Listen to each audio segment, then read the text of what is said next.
Thank you, Mr. Speaker. And I would like to commend the maker of the statement, Osaime Alexander Afenyomakin, the minority leader, regarding the passing of Charles Amissah. And let me also express my deepest condolence to the family of Charles Amissah. Mr. Speaker,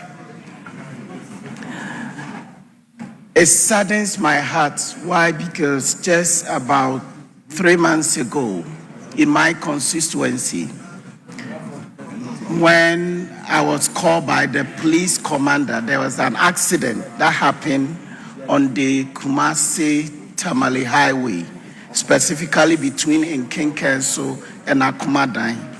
Right away, we were told some people had passed, so we had to rush to the hospital. I'm happy to commend the director of the hospital, Mr. Speaker, because the facilities there is not enough. Patients were being treated at the outpatient department, and they had to improvise. Mr. Speaker, any one of us could have a cardiac arrest, and it will take between 3 to 5 minutes. If we are not safe, we could pass. And as such, our healthcare system should have a robust protocol that we use in managing health crises or emergencies. We shouldn't have excuse for a life to be lost. That is why His Excellency, the former president, said we know how to bring back the economy, but we don't know how to bring back life. Any single life that is lost can never be brought back. And this is not the time as a house to debate, but this is a time for us to improve on what the previous government started. If the previous government started constructing hospitals, Mr. Speaker, we should help. The case that I'm referring to in Kinkenso, Mr. Speaker, because of that, they don't have emergency unit, and I'm using the small common fund, the 5% allocated, to build a small emergency unit to support the system. Mr. Speaker, there's no way one can say the facilities you have in Kolebu, you have that same facilities in a village in my constituency. But there are protocols with which healthcare systems should have, and the staff should be well trained and to understand what time should we refer. But the excuse that because there's no beds so one cannot be treated is not tenable. And I believe if, for instance, our ambulances are not running, what is the government doing to make sure we can maintain these ambulances and make sure that they are fit for purpose and make sure that they are working, Mr. Speaker?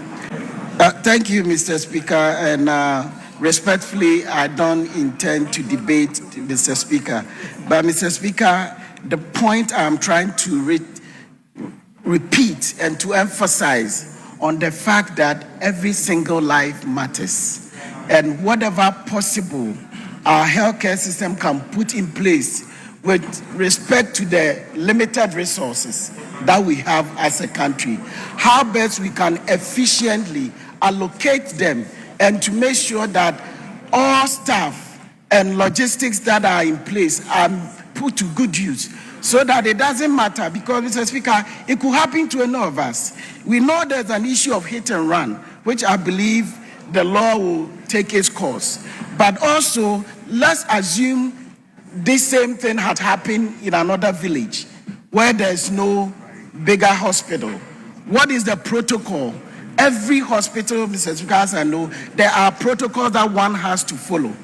Are we making sure that even all our health professionals or even members of parliament are taking through CPR and such training, basic things that even our resources are limited, we can still make use of? Mr. Speaker, we know healthcare facilities within the villages are not there, but healthcare professionals are able to improvise because they have been given more detailed training, and I've been giving the training said that every life matters, and we don't want to play with nobody's life, and we don't want to do politics with anybody's life, but we want to work on, and we as a house, now such a thing has happened, I'm also in support of the fact that we should institute a committee that will look into Charles Amissah's issue so that another Charles Amissah incident doesn't happen to anybody or any member in this. Mr. Speaker, with these few words, I thank the maker of the statement.